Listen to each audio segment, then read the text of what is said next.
अस्सलाम वालेकुम students, of you're doing well. Accounting circle के चैनल के ऊपर खुशामदीद। स्टूडेंट, जैसा कि आपको मालूम है कि हमारा partnership admission of a partner का चैप्टर चल रहा था और ये chapter second year commerce BCom part 1 के अंदर पढ़ाया जाता है और इसके अलावा यूनिवर्सिटीज़ में भी बेसिक अकाउंटिंग के कोर्सेज़ में पढ़ाया जाता है। आज के लेक्चर के अंदर हम पार्टनरशिप एडमिशन का गुडविल मेथड डिस्कस करेंगे कि नए आने वाले पार्टनर को गुडविल कैसे होगी और ओल्ड पार्टनर्स को गुडविल कैसे होगी। इससे पहले हम पिछले मेथड जो डिस्कस कर चुके हैं वो परचेज ऑफ इंटरेस्ट मेथड है, सफिशिएंट कैश मेथड है और दोनों बोनसेस के मेथड हैं। ठीक है जी। तो इंडिविजुअली हम तमाम केसेस को अलग अलग डिस्क्राइब कर रहे हैं, एक्सप्लेन कर रहे हैं और उसके बाद हम 5 ईयर के क्वेश्चंस के ऊपर भी जाएंगे जो कि बीकॉम से भी कुछ हम सॉल्व करेंगे और इसी तरीके से सेकेंड ईयर में से भी सॉल्व करेंगे और आगे आने वाले मेथड्स को भी हम डिस्कस करेंगे, जैसे total capital of the firm का क्या मतलब होगा और रिवैल्यूएशन मेथड होगा तो क्या होगा। वीडियो पूरी देखने से पहले मेरे चैनल को सब्सक्राइब करें और वीडियो को ज़्यादा से ज़्यादा शेयर करें ताकि जिन बच्चों की अब तक प्रिपरेशन नहीं है वो आसानी से लेक्चर्स को देखकर कर सकें। क्वेश्चन में आपको कह रहा है Salman and Shahrukh are partner with capital balances of ₹120 Salman का एंड ₹80,000 शाहरुख का respectively. They share profit and loss in the ratio 3:2। ठीक है ना। सलमान के 3 हिस्से और शाहरुख के 2 हिस्से, सम ऑफ रेशो आपके पास 5 हो जाता है। ठीक है। दे एग्रीड टू एडमिट, उन्होंने कहा कि भाई हम एज अ पार्टनर आमिर को भी बिजनेस में लेकर आ रहे हैं। ठीक है ना। ये सलमान खान, ये शाहरुख खान और तीसरा आमिर खान भी आ गया। रिक्वायर्ड में आपको कह रहा है prepare necessary general entries in each of the following cases separately. ठीक है ना। तो जब आपके पास इस तरीके का केस है, बोनस में भी इस तरीके का केस था, तो आपको मैंने क्या बताया था सबसे पहले लेक्चर में कि आपने कुछ ख़ास वर्डिंग्स देखनी होती हैं जिसके थ्रू आपको पता चलता है कि आपने कौन सा मेथड फॉलो करना है। तो यहाँ पर पहले केस में क्या कह रहे हैं, आमिर इन्वेस्ट कर रहा है 85,000 कैश फॉर 1/4 इंटरेस्ट। 1/4 इंटरेस्ट के लिए, यानी कि अगर टोटल बिजनेस के 4 हिस्से हैं तो उसमें से एक हिस्से के लिए 85,000 की इन्वेस्टमेंट कर रहा है फर्म में। ठीक है जी। और टोटल कैपिटल नहीं बताया कि टोटल कैपिटल है कितना, तो इसका मतलब निकालना पड़ेगा। हिज कैपिटल इज क्रेडिटेड, उसका कैपिटल जो है वो क्रेडिटेड हो गया by entire amount of his investment, उसकी तमाम इन्वेस्टमेंट की हुई अमाउंट से। ठीक है ना। यानी कि इसकी जो इन्वेस्टमेंट है या इसकी जो कैपिटल है वो क्रेडिट हो जाएगा इसकी टोटल जितनी भी अमाउंट है 85,000 से। तो ये निशानी नॉर्मली होती है किसकी, गुडविल टू ओल्ड पार्टनर की, कि आपके पास जो आपने इन्वेस्टमेंट की है और आपका जो कैपिटल है वो आपका कम आ रहा है और इन्वेस्टमेंट आपकी ज़्यादा आ रही है। ठीक है जी। तो पहले मेथड को सॉल्व करते हैं और उसके बाद सेकंड मेथड की तरफ जाते हैं। तो केस 1 में क्या कहा कि 80,000 जो है वो इन्वेस्ट कर रहा है। ये 85 नहीं है, ये 80,000 है। ठीक है जी। इसकी करेक्शन कर लीजिएगा। तो वो इन्वेस्ट कर रहा है 1/4 इंटरेस्ट के लिए। His capital is credited bye entire amount of his investment. तो फॉर 1/4 इंटरेस्ट आमिर की इन्वेस्टमेंट कितनी है, 80,000 है।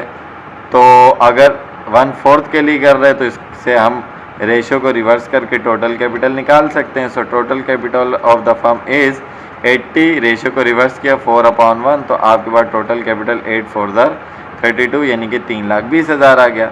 अब टोटल कैपिटल अगर 3,20,000 है और इसका रेशो 1/4 है तो रिमेनिंग पार्टनर का 3/4 होगा। ठीक है जी। तो फॉर 3/4 इंटरेस्ट ओल्ड पार्टनर्स का capital 3,20,000 multiply by 3 divided by 4 किए तो उनका कैपिटल इस टोटल कैपिटल में से कितना बनता है, 2,40,000 रुपये बनता है। तो 2,40,000 रुपये का कैपिटल उनका इस रेशो के हिसाब से होगा आप लेस करवाएंगे ओल्ड पार्टनर का कैपिटल बिफोर आमिर्स के एडमिशन के, आमिर के एडमिशन से पहले। तो सलमान का कैपिटल 120 था और शाहरुख का कैपिटल 80 था, दोनों को आपने प्लस किया तो 2 लाख आ गया। तो ओल्ड पार्टनर्स का जो कैपिटल है, ओल्ड पार्टनर्स का जो कैपिटल है वो आमिर के एडमिशन से पहले बाय रेशो ज़्यादा है और उनका जो अपना कैपिटल है वो कम है और हिस्से के हिसाब से वो ज़्यादा आ रहा है। ठीक है ना। तो इसका मतलब क्या हुआ कि अब आपको बात समझ में आ गई होगी कि 80,000 रुपये जो वो इन्वेस्ट कर रहा है, 80,000 रुपये जो वो इन्वेस्ट कर रहा है उसकी टोटल की टोटल कैपिटल अमाउंट इसी अमाउंट से क्रेडिट हो जाएगी। इसका मतलब इसके कैपिटल में कोई इजाफा वगैरह या ऊंच नीच नहीं है, जो भी है वो किस में है, ओल्ड पार्टनर्स के कैपिटल में है। यानी कि यहाँ देख सकते हैं कि टोटल कैपिटल 320 में 3/4 के हिसाब से उनका हिस्सा बनता है 240, जबकि उनका कैपिटल बिफोर आमिर एडमिशन कितना था, 2 लाख था, यानी कि 40,000 रुपये कम। तो उसकी इन्वेस्टमेंट से इनके उस कैपिटल में इजाफा है तो गुडविल हो जाएगी ओल्ड पार्टनर्स की।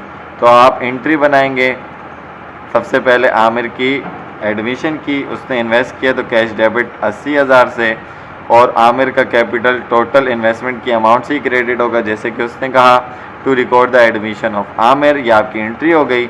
उसके बाद गुडविल एसेट है, एसेट बढ़ता है तो आपके पास डेबिट हो जाएगा 40,000 से और आप इसको बांट देंगे। इन दोनों का रेशो 3:4 था तो उसी से आप गुडविल बांटोगे। सलमान का कैपिटल 40,000 मल्टीप्लाई बाय 3/5, तो इसके बाद 24,000 की गुडविल चली गई क्रेडिट, और शाहरुख का capital 40,000 multiply by 2 divided by 5, तो 16,000 से इसका कैपिटल भी इंक्रीज हो गया to record the distribution of goodwill, यानी कि इनकी रिसोर्सेज में कैपिटल या अमाउंट के थ्रू इनके रिसोर्सेज में इजाफा हो रहा है। तो ये आपका पहला केस था जिसके अंदर आपके पास गुडविल हो रही थी ओल्ड पार्टनर्स को। अब चलते हैं इसके सेकंड केस की तरफ। तो ऊपर का डेटा सेम रहेगा, नीचे सेकंड केस में क्या कह रहे हैं कि आमिर इन्वेस्ट कर रहा है 40,000 रुपये का अमाउंट कैश में 1/4 इंटरेस्ट के लिए, यानी कि अगर बिजनेस के 5 हिस्से किए जाएं तो उसमें से एक हिस्से के लिए।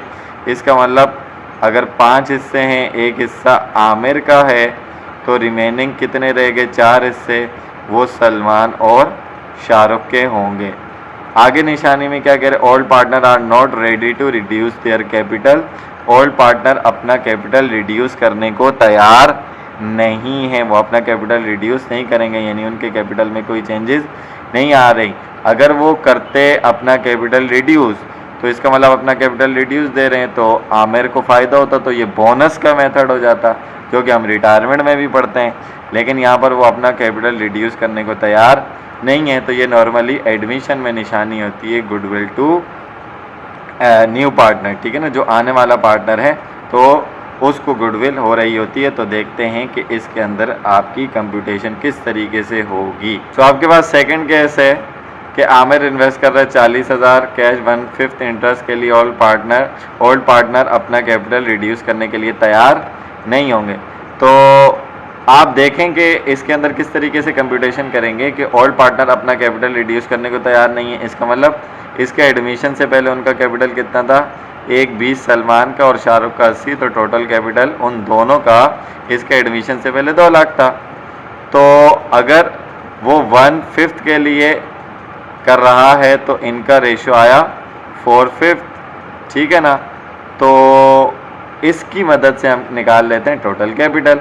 तो total capital of the firm क्या आ जाएगा, 2 लाख मल्टीप्लाई बाय रेशो को कर देंगे रिवर्स, 4/5 था 5/4 कर दिया, 2 5 10 डिवाइडेड बाय 4, तो total capital of the firm क्या आ गया 2,50,000। तो 2,50,000 में 1/5 इंटरेस्ट के लिए आमिर इन्वेस्टमेंट कर रहे हैं, तो इसका कैपिटल चेक कर लेते हैं, 250 मल्टीप्लाई बाय 1/5, तो इसका हिस्सा बनता है कितना 50, यानी कि बिजनेस में इसका शेयर, इसका कैपिटल बनेगा 50,000। कितना बनेगा 50,000, जबकि ये इन्वेस्टमेंट कितने की कर रहा है, ये इन्वेस्टमेंट कर रहा है 40,000 रुपये की। तो इसका कैपिटल ज़्यादा है, इन्वेस्टमेंट अब इसकी कम है, यानी कि इसको बिजनेस में प्रॉफिट और लॉस 50,000 की बेस पर दिया जाएगा, ना कि 40,000 की बेस के ऊपर। तो इसका मतलब क्या हुआ कि इसकी इन्वेस्टमेंट है कम और इसका कैपिटल है ज़्यादा, तो गुडविल जाएगी किसको? आमिर को। ठीक है ना, तो ये बात याद रखनी है आपने हमेशा। तो partnership, journal, serial number, particulars, PR, debit credit, ये फॉर्मेट आप जर्नल के जानते हैं। एक ही एंट्री बनेगी, ये कैश लेकर आया, कैश एसेट है, बढ़ता है तो डेबिट 40,000 से, और गुडविल 10,000 से एसेट है, बढ़ गया डेबिट, 50,000 डेबिट साइड हो गया, और आमिर का कैपिटल बढ़ गया, ये भी हो गया क्रेडिट। तो 50 और 50 दोनों इक्वल हो गए। To record the admission of Aamir से आपने नरेशन लिख ली। सो आई होप कि ये दोनों केसेस आपको अच्छे तरीके से समझ में आए होंगे। Goodwill to new partner, goodwill to old partner भी आपको समझ में आया होगा। इसकी आप प्रैक्टिस करते रहें, प्रैक्टिस करते रहेंगे तो कॉन्सेप्ट और कंप्यूटेशन आपकी क्लियर रहेंगी। ज़्यादातर बच्चों को इसके अंदर जो कन्फ्यूजन्स होती हैं वो इसकी कंप्यूटेशंस में होती हैं। तो आप प्रैक्टिस करेंगे तो आसानी से आपके दिमाग में बैठ जाएगा कि कहाँ पर कौन सी कंप्यूटेशन आपने करके दिखानी है और कौन सी निशानी है जिसके थ्रू आपको मेथड का पता लगेगा। अगर इसमें फिर भी कोई कन्फ्यूजन होती है तो आप कमेंट सेक्शन में क्वेश्चन करके पूछ सकते हैं।